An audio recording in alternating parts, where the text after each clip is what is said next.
Glória a Deus. Vamos nos colocar em pé, queridos. Queria que você abrisse a tua Bíblia comigo no Salmo 51. Vou ser bem breve, porque hoje é dia de nós nos assentarmos à mesa. Mas eu queria só compartilhar algo que Deus colocou no meu coração. Esse serviço de motivação, então, para as pessoas que vão nos ajudar na Ducato. Uma pessoa já me procurou e já vai dar um valor. Entendeu? Então, no final do culto, nós vamos conseguir isso, em nome de Jesus. Deus já está trabalhando aí, amém? Em nome de Jesus. Salmo 51, nós vamos ler o versículo 12.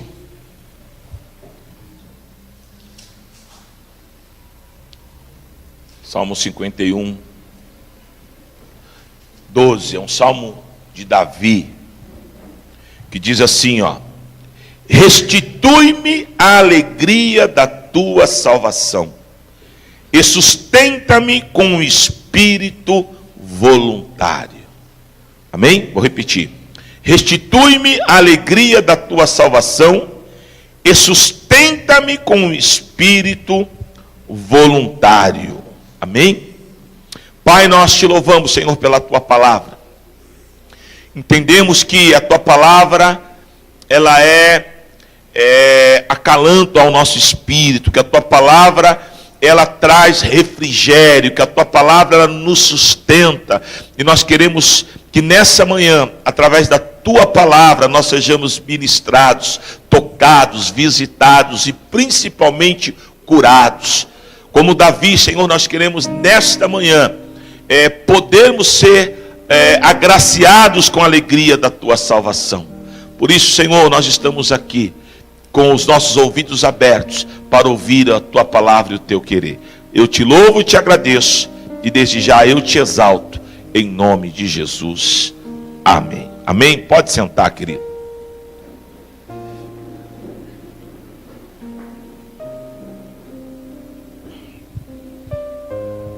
Logo quando eu me converti, eu ouvia uma frase muito comum dentro da igreja, e que eu não gostava de ouvir essa frase, e nem era participante dessa frase. Eu tinha um sentimento meu, uma convicção minha, né? Era muito comum quando eu me converti escutar o seguinte, né? Geralmente quem se converte quer ficar na igreja, quer ficar fazendo as coisas. E quem está lá fora não entende muito isso. E mesmo quem está dentro, quem já tem tempos de igreja, que está mais ou menos nessa mesma situação de Davi. Então eu ouvia dizer assim, às vezes vinha alguns, que eram já até diáconos, eles falavam assim para mim, isso aí é primeiro amor. Eu novo na fé não entendia muito isso.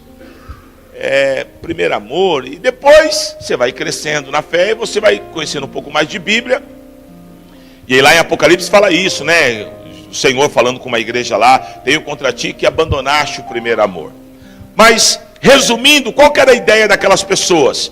Que aquilo que eu estava sentindo, aquela alegria, ela era efêmera, ela iria passar. E eu não entendia dessa forma. Eu falava, não, isso aqui é a alegria da salvação, como é que vai passar? Se passar a alegria da salvação, tem alguma coisa errada. Mas os mais velhos diziam, não, você não está entendendo. Isso aí é o começo, depois isso aí passa. E até certo ponto, analisando o que aquele pessoal falou, ou falaram, realmente, se a salvação ela não for cultivada, se a salvação ela não for trabalhada no nosso interior, a tendência, não que venhamos perder a salvação, mas que venhamos perder o pacote da salvação, o qual inclui a alegria. Irmão, é interessante isso, porque é muito comum, eu que prego muito fora, notar que os crentes não são alegres.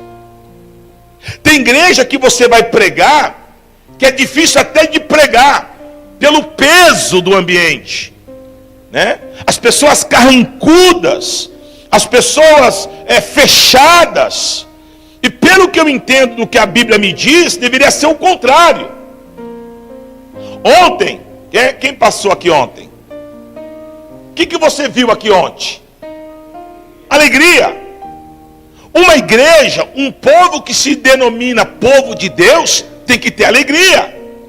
Uma alegria diferente do mundo, uma alegria que não precisa de uma bebida, de uma droga, mas uma alegria que ela é espontânea, porque ela é movida pelo Espírito de Deus, e não pela religiosidade. Porque talvez, se alguém entrasse aqui ontem, algum religioso, ia falar: onde já se viu esse povo tudo de caipira, tem quadrilha nessa igreja? Porque o povo, o religioso é assim, ele sempre leva para o extremo.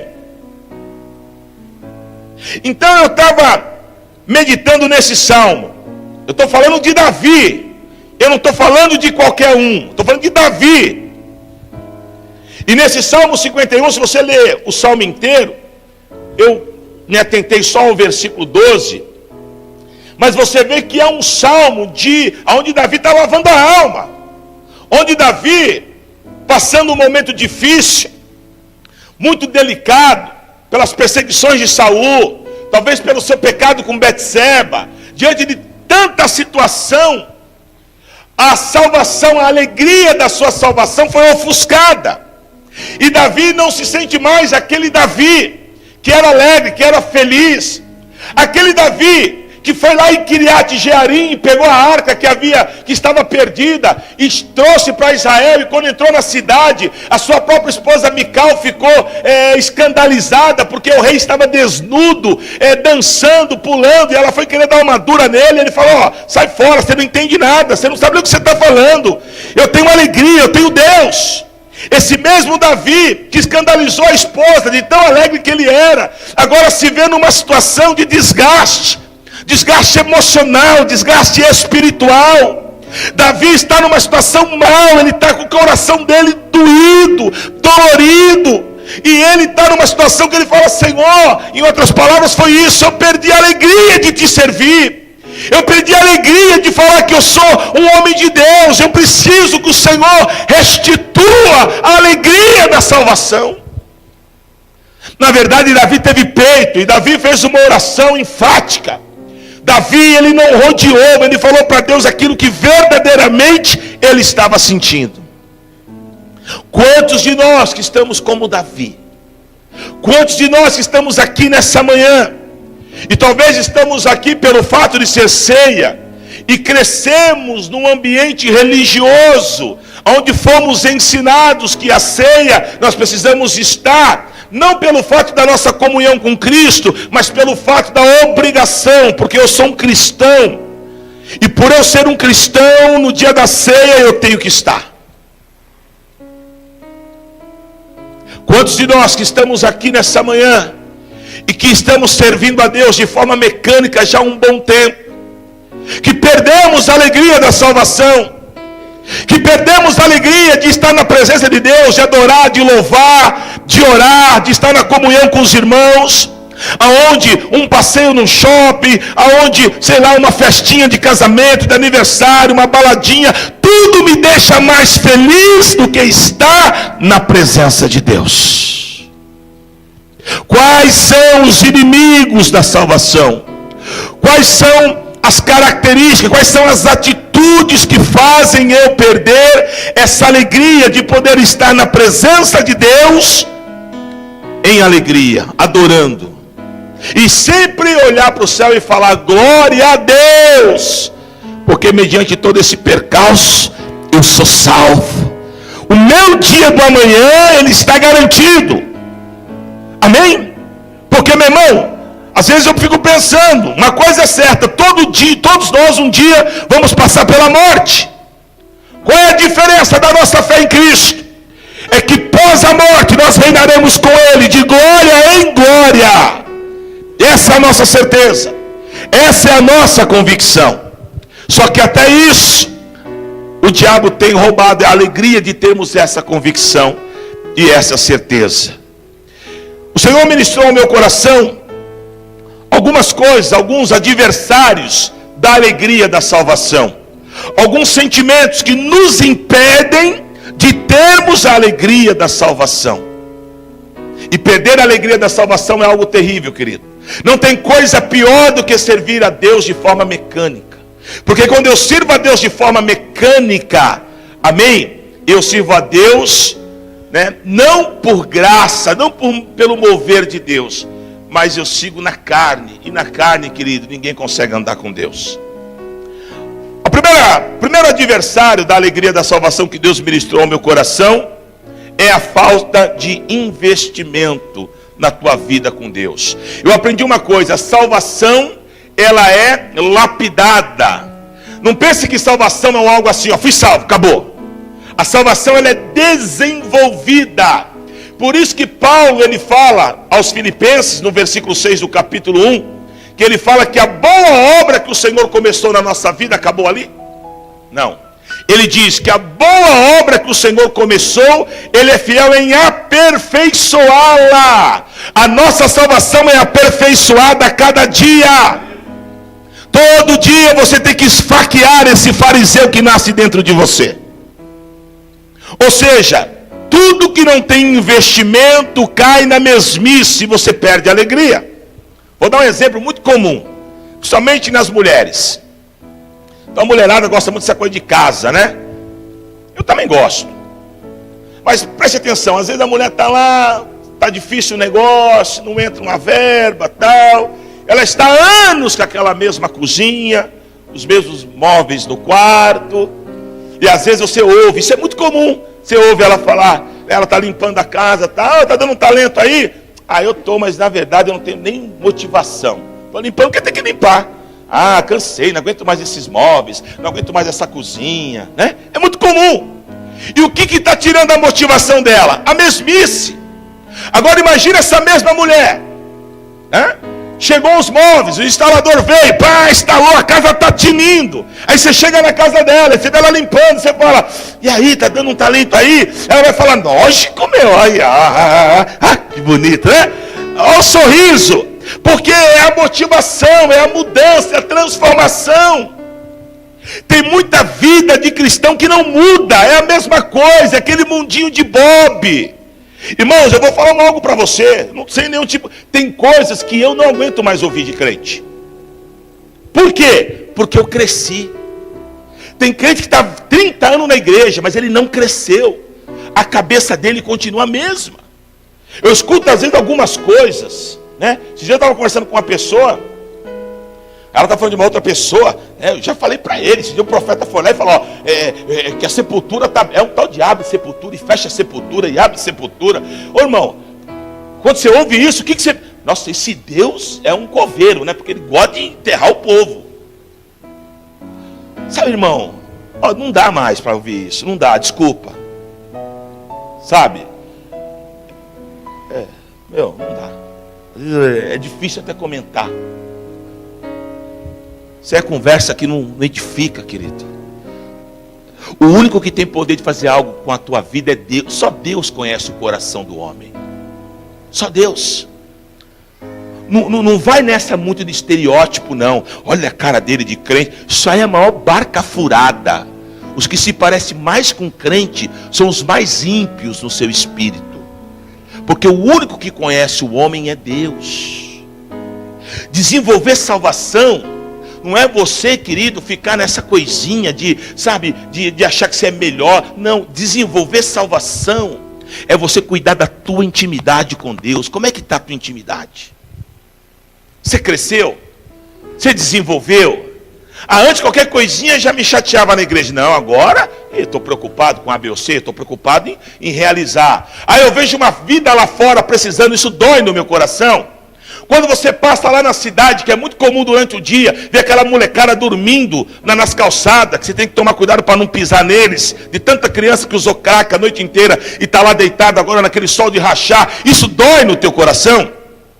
Dói no teu coração quando a gente fala aqui de roupa, de cobertor, para as crianças, agora para a gente sair e levar por causa do frio. Se nada disso mexe com você, tem alguma coisa errada. Porque a salvação, ela não está sendo desenvolvida na tua vida. Ser salvo salvo, querido, não é ser um pseudo religioso, não. Ser salvo é crescer no espiritual, crescer na graça. É muito simples de explicar isso. Paulo, ele era, talvez dentro da lei, o cara, circuncidado ao 8º dia, tinha linhagem, era da tribo de Benjamim, aprendeu aos pés de Gamaliel, amém? O cara tinha know-how para falar do Torá, da lei de Deus, mas ele teve que descer, para depois o Senhor começar a o levantar. Você pode ver que na vida de Paulo, a salvação foi trabalhada, foi desenvolvida, amém? Glória a Deus. Então a gente precisa se abrir para isso. Enquanto você não se abrir para a novidade, e deixar Deus operar na tua vida, e você deixar Deus trabalhar a tua salvação, crescer, desenvolver. Por exemplo, os novos convertidos têm dificuldade de fazer curso. Como é que eu vou aprender se eu não ler, se eu não conhecer mais de Deus? Às vezes eu vejo pessoas, mas eu já fiz. Eu, na minha caminhada, teve curso que eu fiz mais de 5 vezes o mesmo curso. Eu falava ao meu pastor, mas eu já fiz esse 4 vezes. Mas não, filho, sempre é bom aprender a mais. Mas as pessoas não querem desenvolver. As pessoas estão anos na igreja, se você falar para ela, me fala sobre o plano de salvação, ela não sabe. Por quê? Porque ela não busca conhecimento naquilo que está acontecendo dentro do interior dela. E concernente a isso, ela perdeu a alegria, ela está desmotivada. E crente desmotivado é um perigo. Amém? Segundo inimigo da alegria da salvação é a religiosidade. Há uma diferença entre eu ser cristão e ser religioso. Abra a tua Bíblia em Colossenses capítulo 2.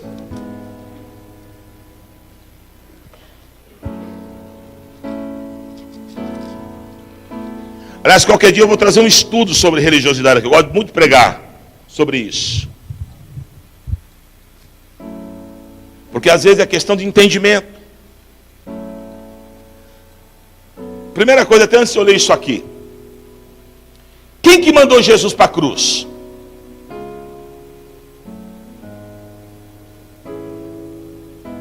Quem que mandou Jesus para a cruz? Foi o exército de Roma? Então quem que foi? O povo. E o povo era quem? Os religiosos. Foi os sacerdotes que foram lá, querido, e tramaram tudo aquilo para mandar Jesus para a cruz. Aqueles que eram adeptos da lei de Moisés. Foram os religiosos que mandaram soltar um bandido, que foi Barrabás, e crucificar Cristo. Não foi Roma. O exército, ele estava ali só para cumprir ordem. Por quê? Porque a função sacerdotal tinha um poder tremendo na época. E eles crucificaram a Cristo. Os religiosos, os pseudos homens de Deus. Amém? Colossenses capítulo 2. Eu quero ler aqui alguns versículos para você entender. Versículo 20.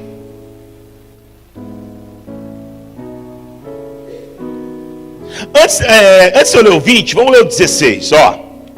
Ninguém, pois, vos julgue por causa de comida, bebida, ou dia de festa, ou lua nova, ou sábado. Então aqui já cai. Posso falar tudo? Não. Vocês não vão ficar chateados? Então aqui já cai essa conversa dos adventistas. Que a gente, tá aqui, ó. Ninguém vos julgue por sábado, por lua nova, por isso, por aquilo outro. Por isso que a gente tem que conhecer Bíblia, irmão. Tá? Vamos lá. Versículo 17. Né? E até pegando esse gancho do sábado, eu tenho amigos que guardam o sábado. Mas é um mistério dele com Deus, acabou. Aqui a ideia não é essa. A ideia é eu pôr uma doutrina em cima disso. Quem que é maior, o sábado ou Cristo? Adianta eu me preocupar com o sábado e perder a minha salvação em Cristo? Versículo 17. Porque tudo tem sido sombra das coisas que haviam de vir, porém o corpo é de Cristo. Agora olha essa aqui, ó. Ninguém se faça árbitro. A palavra árbitro é sinônimo de juiz, né? Então ninguém se faça árbitro ou juiz contra vós outros, pretextando humildade, culto dos anjos, baseando-se em visões, enfatuado sem motivo assim, mas na sua mente carnal, não retendo a cabeça, do qual todo o corpo, suprido e bem vinculado por suas juntas, ligamentos, cresce o crescimento que procede de Deus. Ponto. Preste atenção. Olha o que Paulo está dizendo aqui. Primeiro, não deixa ninguém ficar pondo peso em você. Eu tenho que pôr essa roupa, tem que pôr isso, tem que pôr aquilo. Irmão, ninguém tem essa autoridade. Está aqui, ó, é Bíblia. Segundo, cuidado com muita visão e muita profecia. Mas bicho, o senhor não é pentecostal? Sou. Existem ainda grandes homens de Deus usados nos mistérios de Deus. Mas para 50 é 2, viu? É 3, é 4. É muita gente profetizando da sua mente carnal. É isso que Paulo está dizendo aqui, ó. Aí que é por coisa que não bate com a Bíblia. Um dia um irmão me procurou, há muitos anos. Me disse, pô, parei de trabalhar. Oxi, como é que você vai viver? Não, Deus falou comigo. Mas você vai pastorear, vai fazer a obra de Deus, vai ser missionário, alguma instituição vai... Não, eu não vou trabalhar. Mas Deus falou isso para você? Né? Deus falou, mas como é que é isso? Eu queria entender. Porque Deus na Bíblia diz: comerás e beberás com o suor do teu rosto. Bíblia novamente. Aquele que não trabalhe também não coma. Então Deus falou uma coisa na Bíblia e outra coisa para você. Tem alguma coisa errada, irmão. Eu prefiro ficar com a Bíblia. Está entendendo? Visão carnal. Irmão, a Bíblia fala: enganoso e totalmente corrompido é o coração do homem. Aí vem a pergunta: bispo, se eu recebo uma profecia, o que eu tenho que fazer? Descartar? Não. Aguardar o tempo dela e ver se ela condiz com a palavra. Se ela tiver, de acordo com a palavra, e se cumprir, é de Deus. Se não, é carne. Amém? Outra coisa, se aplica a palavra, se aplica a leitura. A Bíblia tem resposta para tudo. Mas nós continuamos crendo. Eu creio em tudo, irmão. Eu creio que Deus pode até balançar esse prédio aqui. Deus é Deus. Amém? Mas eu estou firmado na palavra. Está aqui, é de Deus. Não está, passa longe. Amém? Então Paulo está dizendo. Então eu vejo um monte de coisa, um monte de gente. Não, você não pode pôr isso. Tem que pôr tal isso. Tem que ser terno e gravata. Tem que ser... Aonde está isso na Bíblia? Desculpa. Aí eu vou lá no primeiro tópico. Pessoas que não desenvolveram a salvação. Como assim, bispo? Então vamos lá. Os países têm a sua cultura, sim ou não? Sim ou não? Então o índio não vai para o céu. Porque o índio não vai usar terno e gravata. O índio vai andar peladão. O holandês... É na Holanda? Não é na Holanda. Onde que é? Na Escócia. O escocês não vai para o céu, porque ele usa saia.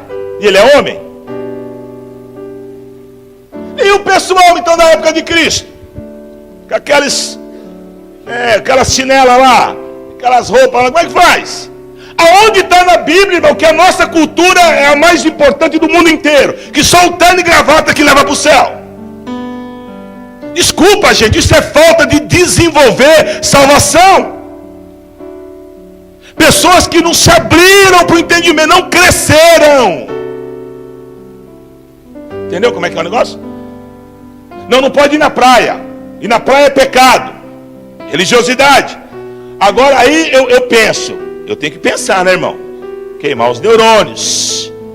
Engraçado, Deus fez aquele mar lindo só para os peixes. Para nós ele não fez, não. Aliás, a gente não deveria também comer o peixe do mar, já que é pecado. Então o peixe também é fruto do pecado. É isso. Não pode jogar bola. Aí você vai lá para... E eles dão base bíblica. O pior é isso. Dão base bíblica. Já pegou a Bíblia dessa? Não pode jogar futebol. Está aqui na Bíblia. Onde que está? Deixa eu ver. Aqui é o texto. Aí você lê lá. Filipenses 4:3. Eu tudo posso naquele que me fortalece. Base bíblica nada com nada, irmão. Lavagem cerebral. Por quê? Porque os crentes não se desenvolvem. Aí ficam na mão de um grupo que quer dominar. De um grupo que me faz lembrar a época de Cristo. de um grupo que dominava. E quando Jesus chegou com a novidade de vida, eles ficaram doidos. Não, vamos ter que acabar com esse cara. Esse cara é um malfeitor. Não, Jesus foi ali pregando a verdade. A verdade, ela incomoda os religiosos. Porque os religiosos têm dificuldade, querido. Os religiosos têm um sentimento de ter que mostrar que são. E Deus não precisa que a gente mostre quem a gente é, porque Ele sabe quem a gente é. E quem tem poder de te mandar para o céu e para o inferno não é o homem, é Deus. E só Ele conhece o homem de dentro para fora e de fora para dentro. Se Deus gostasse de religioso, Deus não teria tratado com Pedro. Pedro era um cara religioso. Agora Jesus ressuscitou, um novo projeto na vida de Pedro. E para começar esse projeto, a dificuldade, Deus dá uma visão para ele, Atos 10. Deus mostra lá um lençol, lá esticado nas 4 pontas, uns animais lá. E de repente ele vê aquilo lá e Deus fala para ele assim, ó, mata e come. Lei, não podia comer, né? Carne de quadrúpede. Então o que ele faz? Não, isso é imundo, isso não pode, isso na lei de Moisés não pode. E o Senhor falou, mas eu estou mandando você comer. Em outras palavras, quem é maior, Moisés ou eu? Não, eu não posso, não. Onde vai a religiosidade? O cara debate com Deus. E aquilo estava linkado com a obra dele ir lá na casa de um gentil pregar a palavra de Deus. Por quê? Porque para Pedro, judeu não pode se misturar com gentil. Quem era gentil? Todos aqueles que não eram cristãos. Então olha que coisa, Pedro está começando uma vida com Cristo, mas está cheio de ranço. Para ele a religião era mais importante do que a obra, do que as vidas. Quer ver outra atitude de Pedro? Pedro tinha uma atitude com os gentios, longe do judeu. E perto do judeu ele tinha outra. Fazia média, religiosidade. O Senhor teve que trabalhar isso na vida de Pedro. Pedro, eu não te chamei para ser um religioso, eu te chamei para ser um enviado, um apóstolo. E você precisa ser liberto. Será que Pedro foi? Aí você vai lá para a primeira carta de Pedro, capítulo 5, e você vê um Pedro totalmente já despojado disso. Pedro era o quê? Apóstolo. Olha o linguajar dele, capítulo 5, 1 Pedro, versículo 1. E eu, a partir do versículo 1, e eu, presbítero como vós. Ele desce, ele se coloca como um mero pastor de ovelhas. O Pedro tira todo aquele ranço da religiosidade e agora ele entende que ele quer ser apenas um instrumento nas mãos de Deus. Amém, queridos? Seja instrumento, quer ter a alegria da salvação? Fica onde você, fica na tua posição. Come a Bíblia, leia a palavra de Deus, tenha experiências com Deus nas tuas orações, busque o Senhor, mas se despoje disso. Não tem coisa pior do que a religião. A religião, a palavra religião que vem da raiz religar, na verdade não religa ninguém a nada. A única religação que nós temos em Deus é a pessoa de Jesus Cristo. Deus não te chamou para ser um religioso, Deus te chamou para ser um cristão. Alguém que confesse, que creia em Cristo. Só Jesus pode libertar o homem. Eu me converti muito louco, zoado. Cheguei na igreja, sabe que os caras iam me batizar? Mas nem a pau. Não dá para batizar, você tem que fazer um curso aqui, um curso ali, e um monte de problema, e eu com meu casamento destruído, e papapá, não rolou. Aí um dia eu fui numa outra igreja, foi quando eu tive a experiência com Deus. Olha que coisa louca, irmão. O religioso não me batizou. Se eu te falar que Jesus me batizou primeiro no Espírito, depois que eu fui batizado nas águas. Jesus batizou o drogado, o cachaceiro, o destruído, porque Ele me amou. E aí já me faz entender João 3,16, porque Deus amou o mundo de tal maneira. E no poder do batismo com o Espírito Santo, eu parei com tudo aquilo que não prestava, e o meu próximo passo foi ser batizado nas águas. Quando o Senhor me batizou, eu era amaziado. Eu era amaziado.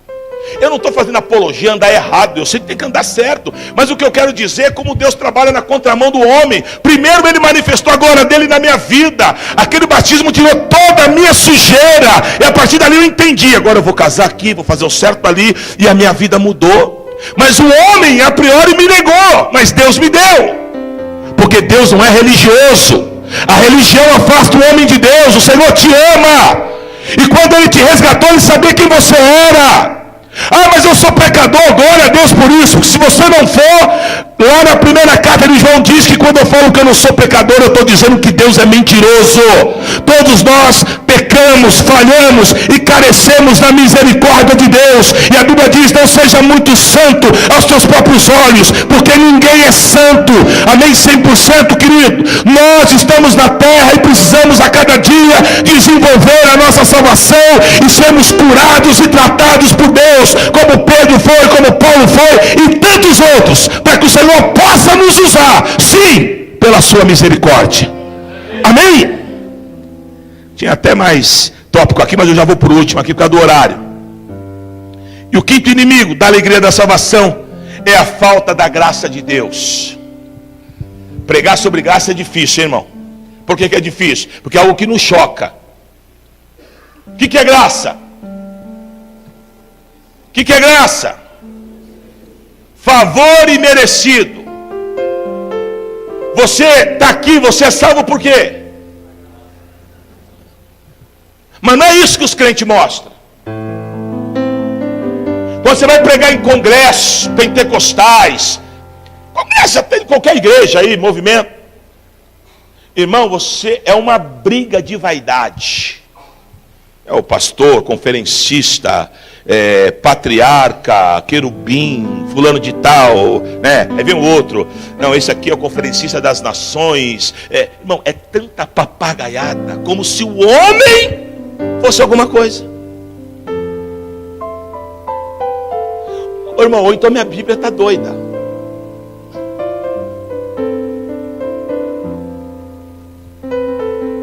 Lá em 1 Coríntios 12, quando Paulo estava com aquele espinho na carne que ninguém sabe o que é, se era problema com a perseguição dos próprios judeus, se era enfermidade, se era um pecado, alguma coisa era que entristecia Deus, porque ele diz assim: de tempo em tempo vem um mensageiro de Satanás, esbofeteia a minha cara. É algo que trazia vergonha para ele.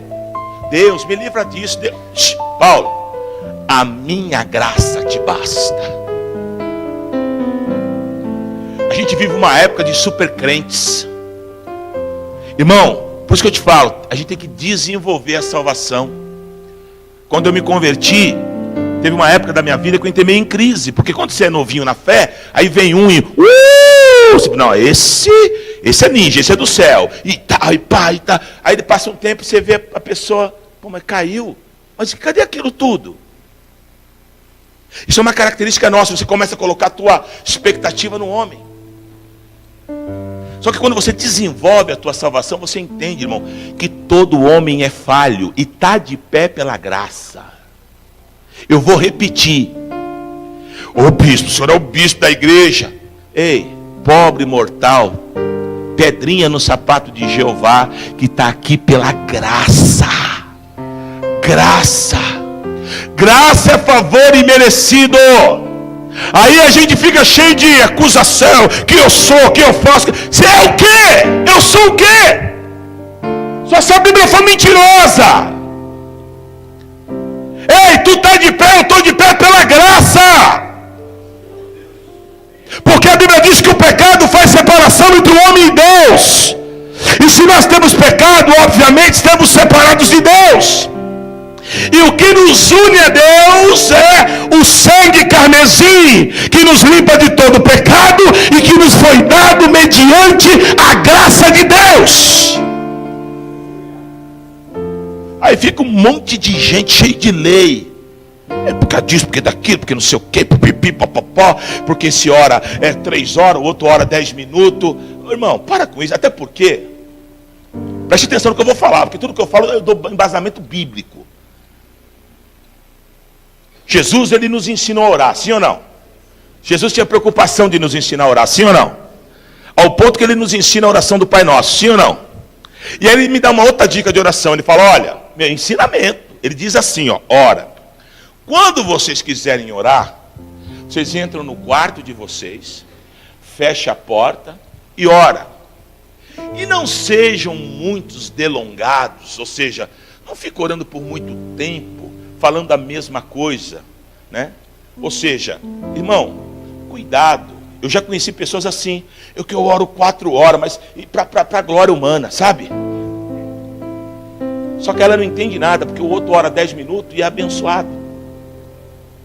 Porque Deus não está preocupado com o tamanho da oração. Deus está preocupado com a transparência do teu coração.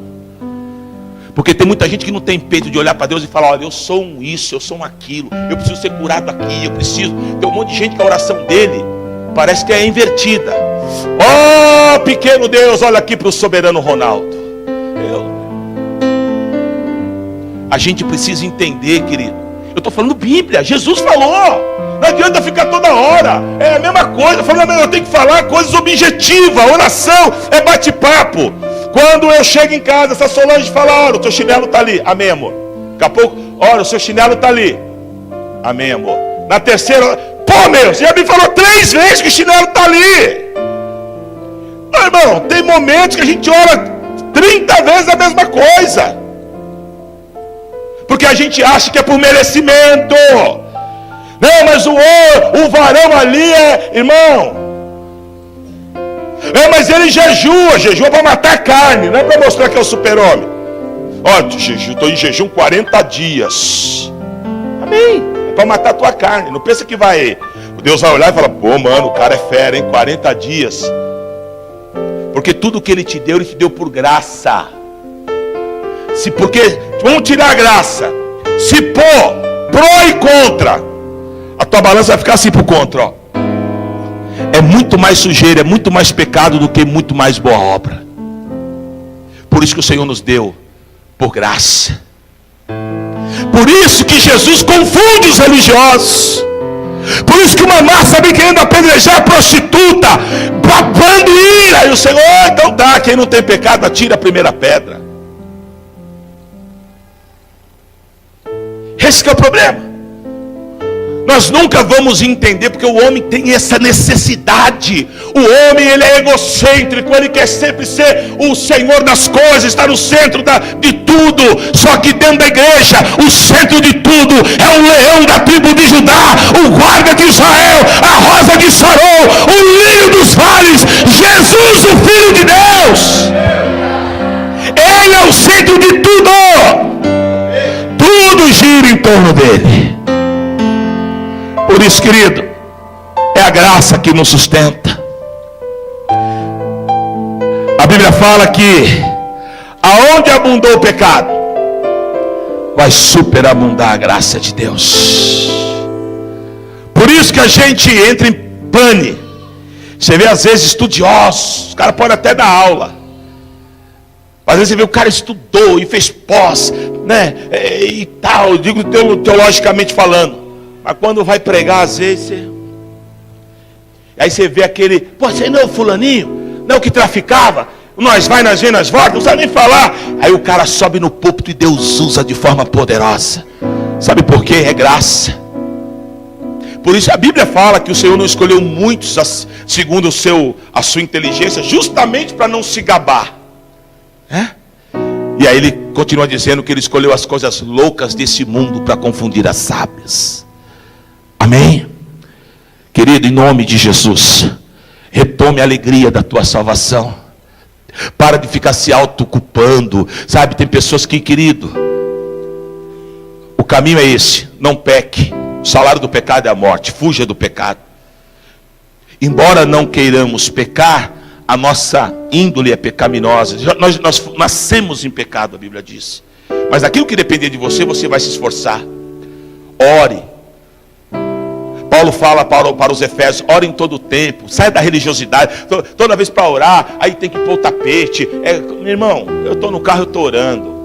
Eu estou às vezes aqui na igreja, eu estou ali na porta, eu estou em espírito de oração. Não precisa mostrar para ninguém. Amém? Adore ao Senhor. Às vezes a pessoa vem adorar e fica preocupado, olha para um, olha para outro. Se deleite no Senhor. Tenha uma vida de intimidade com o Senhor. Amém? Glória a Deus. Quando você sai com a tua esposa, sei lá, vai tomar um suco, alguma coisa. Pô, não é legal quando é diferente? Né? Tudo que é igualzinho toda hora é chato. Aí ela fala: já até sei, nós vamos passar ali, ele vai tomar um suco de laranja, vai me dar o de hortelã, porque ele quer que eu tome o de hortelã, e depois a gente vai falar 2 palavrinhas e vamos vir embora, já está.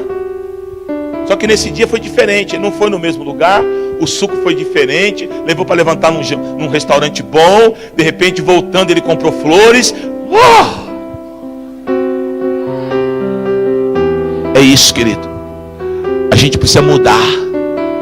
A gente precisa buscar a novidade da salvação, a novidade em Cristo. Sair daquela coisa mecânica e deixar o Espírito mover. A diferença da lei para a graça é essa. Na lei eles viviam debaixo de dogmas. Na graça nós vivemos debaixo do mover do Espírito. Curva a tua cabeça em nome de Jesus.